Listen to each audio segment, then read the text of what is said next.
Hello guys, तो पिछले episode में हमने देखा था कि मैंग फैमिली की वो ओल्ड मास्टर्स अपने लॉर्ड ऑफ फायर का इस्तेमाल करते हुए बाई फैमिली के हेड पर हमला कर देती है, जिसकी वजह से हम देखते हैं कि वहां पर उस हमले को रोकने के लिए योजिन पैलेस का मास्टर भी आ जाता है। योजिन पैलेस का मास्टर उस हमले को रोक लेता है और हम देखते हैं कि वो उस औरत से कहता है कि तुम तो अब बूढ़ी हो चुकी हो, इसलिए अब तुम्हें चाहिए कि तुम्हें आराम की जरूरत है। लेकिन हम देखते हैं कि वो बूढ़ी औरत उसे कुछ भी रिस्पॉन्स नहीं देती। तो इस पार्ट की शुरुआत में हम देखते हैं कि योजिन पैलेस का मास्टर बाई फैमिली के हेड मास्टर से कहता है कि मैं ये नहीं जानता कि आप लोगों ने इस शादी के बारे में क्या फैसला किया है और मैं इसको माइंड भी नहीं करूंगा, लेकिन मैं चाहता हूँ कि आप लोगों ने जो भी फैसला किया है इसकी वजह से आप लोगों के दरमियान में कोई भी झगड़ा ना हो पाए। तभी वो हेड मास्टर उस योजिन पैलेस के मास्टर से कहता है कि हाँ ठीक है, मैं अब समझ चुका हूँ। और साथ में योजिन पैलेस का मास्टर से कहता है कि डीमन स्लेइंग कॉन्टेस्ट बहुत ही जल्द आने वाली है और इसके बारे में मैंने सुना है कि उसमें बहुत सारे गुड कैंडिडेट्स आने वाले हैं, और अब तुम्हारा इन दो फैमिलीज के बारे में क्या ख्याल है। वो उन दोनों से कहता है कि तुम दोनों की फैमिलीज में से एक यंग लेडी भी मौजूद है जो कि बिल्कुल ही खामोश है, और साथ ही साथ में बाकी फैमिलीज की भी बहुत ज्यादा औलाद हैं जो उस लेडी से शादी करना चाहते हैं। ये सुनती ही वो ओल्ड मास्टर्स वहाँ से चली जाती है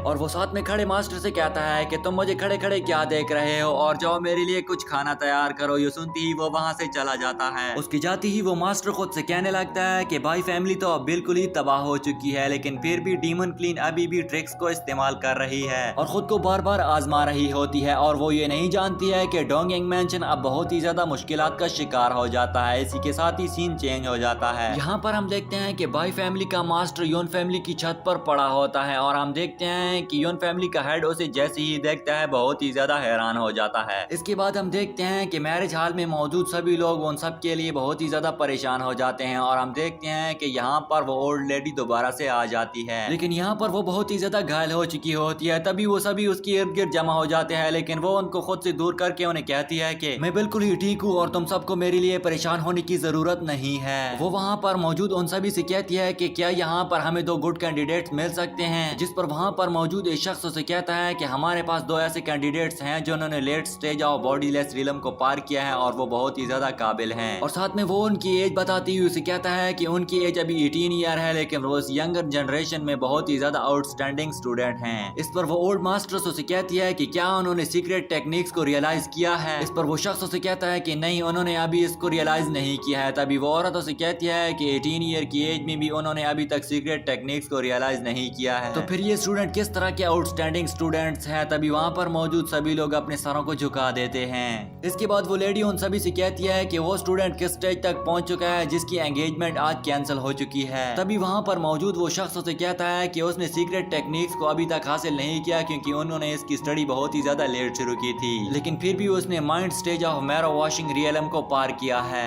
ये सुनती ही वो वहाँ से आगे बढ़ती है और उन सभी से कहती है कि आज के बाद सभी डिसाइपल्स की रिसोर्सेज को डबल कर दिया जाए, और आज के बाद सबसे पहले सभी स्टूडेंट को सबसे पहले सीक्रेट टेक्निक्स को रियलाइज किया जाए। और साथ में वो लेडी उन सभी से कहती है कि अगर किसी ने सीक्रेट टेक्निक्स को रियलाइज नहीं किया हो तो वो मैंग फैमिली की सेंट भी नहीं बन सकते। ये कहती ही सीन चेंज हो जाता है और हम एक लाइब्रेरी को देखते हैं जहाँ पर टीचर बैठकर कुछ सोच रहा होता है। वो सोच ही सोच में अपने मॉम के साथ मुखातिब होकर अपनी मॉम से कहता है कि मॉम, मैंने सीक्रेट टेक्निक्स को रियलाइज कर लिया है और अब मैं एक सेंट बनने के रास्ते पर गामजन हो चुका हूँ। और कहता है कि मेरे अंदर जो सीक्रेट बटरफ्लाइज की पावर मौजूद है, इसी की वजह से तो मैं रोड ऑफ सेंट को लीड करने के करीब हूँ। तभी यहाँ पर हम देखते हैं कि उसकी हेड से बहुत ही ज्यादा बटरफ्लाइज निकलकर एक अलग ही दुनिया में जा रही होती है, जिसकी वजह से उसे बहुत ही ज्यादा जोर आ रहा होता है। और हम देखते हैं कि उसके अंदर से जैसे ही उन बटरफ्लाइज की पावर खत्म होती है वो एक बच्चे को देखता है, और यहाँ पर हम देखते हैं कि उस बच्चे के इर्द गिर्द वो सभी बटरफ्लाइयां उड़ रही होती हैं, और हम देखते हैं कि टीचन भी उसकी तरफ आगे बढ़ता है। यहाँ पर टीचन जैसे ही उसे टच करने की कोशिश करता है वो उसे टच नहीं कर पाता। तभी हम देखते हैं कि वो जैसे ही उसे हाथ लगाता है वो उसके अंदर ट्रांसपेरेंट होकर गुजर जाता है। ये सब कुछ देखकर टीचन बहुत ही ज्यादा हैरान हो जाता है और उसे इर्द गिर्द से देखने लगता है। तभी हम देखते हैं कि यहाँ पर बाई वुई आ जाता है। बाई वुई के आते ही वो उस पर हमला कर देता है, लेकिन हम देखते हैं कि टीचन खुद को बचा लेता है और उसे कहता है कि तुम यहाँ भी मेरे पीछे आ गए हो। ये कहती ही वहाँ पर एक और शख्स भी आ जाता है और वो उस पर हमला कर देता है, जिसकी वजह से टीचन खुद को बचा लेता है। यहाँ पर टीचन जैसे ही उस शख्स को देखता है वो उसका मास्टर होता है और वो दोनों उसकी तरफ आगे बढ़ रहे होते हैं, जिस पर टीचन हैरान होते हुए कहता है कि ये सब कुछ क्या हो रहा है। तभी यहाँ पर उसे समझ आ जाता है कि ये सब कुछ तो इस बच्ची की वजह से हो जाता है, और वो अपनी तलवार को निकाल कर उस बूढ़े शख्स को वहीं पर होल्ड ऑन कर देता है और भाई वुई के साथ लड़ने के लिए खुद को रेडी रेडी कर लेता है। यहाँ पर हम देखते हैं कि बाई वुई भी अपनी डबल नाइफ पावर का इस्तेमाल करती हुई खुद को रेडी कर लेती है और साथ ही साथ में हम देखते हैं कि वो एक दूसरे की तरफ भागना शुरू करते हैं और एक दूसरे के साथ एक जबरदस्ती फाइटिंग को शुरू कर देते हैं। उन दोनों की फाइटिंग स्किल बड़ी अच्छी होती है और वो एक दूसरे के साथ अच्छी तरीके से लड़ना शुरू करते हैं। तभी यहाँ पर हम देखते हैं कि बाई वुई अपनी एस्केप टेक्निक का इस्तेमाल करती है और वो इसके इर्द गिर्द होती हुई घूम रही होती है और साथ ही साथ में यहाँ पर वो टीचन पर हमले भी कर रही होती है और हम देखते हैं कि उनका एक शॉट टीचन को लग जाता है जिसकी वजह से टीचन नीचे गिर जाता है और बाई वुई वहीं पर ही गायब हो जाती है। लेकिन दोस्तों ये सब कुछ हकीकत नहीं था क्योंकि टीचन ख्वाब देख रहा था और वो वहाँ पर लाइब्रेरी में सारा दिन काम करने की वजह से बहुत ही ज्यादा थक चुका था जिसकी वजह से वो वहाँ पर लेट गया था। इसके बाद हम देखते हैं कि टीचन वहाँ पर मौजूद बाई वुई की तस्वीर को देखना शुरू करता है जिसने बॉडीलेस रिलम को पार किया होता है और बाई वुई के बारे में कहता है कि उसने ट्रू पावर ऑफ फाउंडेशंस को हासिल किया था जिसकी वजह से वो हर तरह की इल्यूजन्स को एक ही वक्त में क्रिएट कर सकता था और साथ में वो कहता है कि बॉडीलेस रिलम तक पहुंचने के बाद ये जरूरी है कि फाउंडेशन ऑफ सैंड को भूल जाना चाहिए क्योंकि इस वक्त तक इंसान के पास बहुत ही ज्यादा पावर्स आ जाती है और वो पावर्स पर एक दूसरे से मुंतकिल होना शुरू हो जाती है और कहता है कि लेजेंड्स के कहने के मुताबिक उस शख्स के पास इस दुनिया में मौजूद सभी लाज की पावर और उस दुनिया में मौजूद पावर ऑफ फाउंडेशन सब कुछ उसके पास आ जाता है। और यहाँ पर टीचन खुद से कहता है कि मेरा सबसे पहला स्टेप ये होगा कि मैं फाउंडेशन ऑफ सैंड को सबसे पहले भूल जाऊंगा